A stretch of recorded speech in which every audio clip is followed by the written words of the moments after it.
ஏசாயா தீர்க்கதரிசியின் புஸ்தகம் 45ஆம் அதிகாரம். கர்த்தராகிய நான் அபிஷேகம் பண்ணின கோரேசுக்கு முன்பாக ஜாதிகளை கீழ்ப்படுத்தி ராஜாக்களின் இடைக்கட்டுகளை அவிழ்க்கும்படிக்கும் அவனுக்கு முன்பாக வாசல்கள் பூட்டப்படாதிருக்க கதவுகளை திறந்து வைக்கும்படிக்கும் அவனை பார்த்து அவன் வலது கையை பிடித்துக் கொண்டு அவனுக்கு சொல்லுகிறதாவது, நான் உனக்கு முன்னே போய் கோணலானவைகளை செவ்வையாக்குவேன். உன்னை பெயர் சொல்லி அழைக்கிற இஸ்ரவேலின் தேவனாகிய கர்த்தர் நானே என்று நீ அறியும்படிக்கு வெண்கல கதவுகளை உடைத்து இருப்பு தாழ்பால்களை முறித்து அந்தகாரத்தில் இருக்கிற பொக்கிஷங்களையும் ஒளிப்பிடத்தில் இருக்கிற புதையல்களையும் உனக்கு கொடுப்பேன். நான் என் தாசனாகிய யாக்கோபின் நிமித்தமும் நான் தெரிந்து கொண்ட இஸ்ரவேலின் நிமித்தமும் நான் உன்னை பெயர் சொல்லி அழைத்து நீ என்னை அறியாதிருந்தும் உனக்கு நாமம் தரித்தேன். நானே கர்த்தர், வேறொருவர் இல்லை. என்னை தவிர தேவன் இல்லை. என்னை தவிர ஒருவரும் இல்லை என்று சூரியன் உதிக்கிற திசையிலும் அது அஸ்தமிக்கிற திசையிலும் அறியப்படும்படிக்கு நீ என்னை அறியாதிருந்தும் நான் உனக்கு இடைக்கட்டு கட்டினேன். நானே கர்த்தர், வேறொருவர் இல்லை.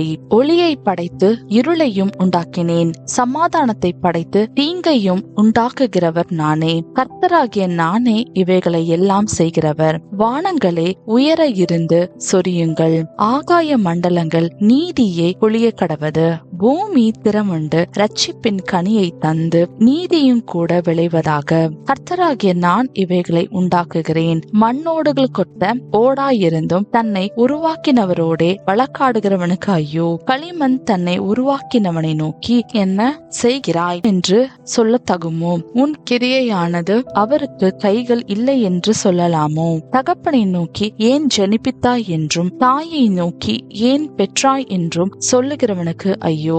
இஸ்ரவேலின் பரிசுத்தரும் அவனை உருவாக்கினவருமாகிய கர்த்தர் சொல்லுகிறதாவது, வரும் காரியங்களை என்னிடத்தில் கேளுங்கள். என் பிள்ளைகளை குறித்தும் என் கரங்களின் கிரியைகளை குறித்தும் எனக்கு கட்டளையிடுங்கள். நான் பூமியை உண்டு பண்ணி நானே அதன் மேல் இருக்கிற மனுஷனை சிருஷ்டித்தேன். என் கரங்கள் வானங்களை விரித்தன.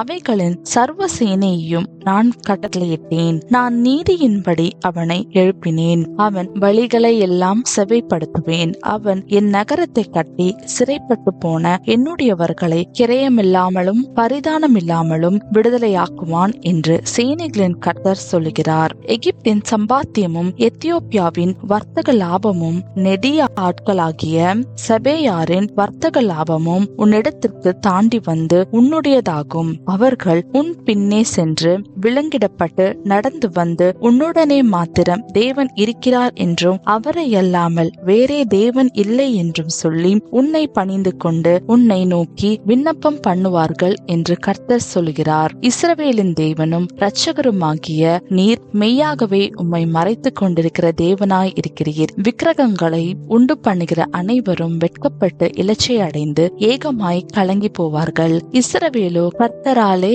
நித்திய இரட்சிப்பினால் இரட்சிக்கப்படுவான். நீங்கள் என்றென்றைக்கும் உள்ள சதா காலங்களிலும் வெட்கப்படாமலும் கலங்காமலும் இருப்பீர்கள். வானங்களை சிருஷ்டித்து பூமியையும் வெறுமையாயிருக்க சிருஷ்டியாமல் அதை குடியிருப்புக்காக செய்து படைத்து அதை உருவேற்படுத்தின தேவனாகிய கர்த்தர் சொல்லுகிறதாவது, நானே கர்த்தர், வேறொருவர் இல்லை. நான் அந்தரங்கத்திலும் பூமியின் அந்தகாரமான இடத்திலும் பேசினதில்லை. விருதாவாக என்னை தேடுங்கள் என்று நான் யாக்கோபின் சந்ததிக்கு சொன்னதும் இல்லை. நான் நீதியை பேசி யதார்த்தமானவைகளை அறிவிக்கிற கர்த்தர். ஜாதிகளில் நின்று தப்பினவர்களே கூட்டம் கூடி வாருங்கள், ஏகமாய் சேருங்கள். தங்கள் விக்கிரகமாகிய மரத்தை சுமந்து ரட்சிக்க மாட்டாத தேவனை தொழுது கொள்கிறவர்கள் அறிவில்லாதவர்கள். நீங்கள் தெரிவிக்கும்படி சேர்ந்து ஏகமாய் யோசனை பண்ணுங்கள். இதை பூர்வ காலம் முதற்கொண்டு விளங்க பண்ணி அந்நாள் துவக்கி இதை அறிவித்தவர் யார்? கர்த்தராகிய நான் அல்லவோ?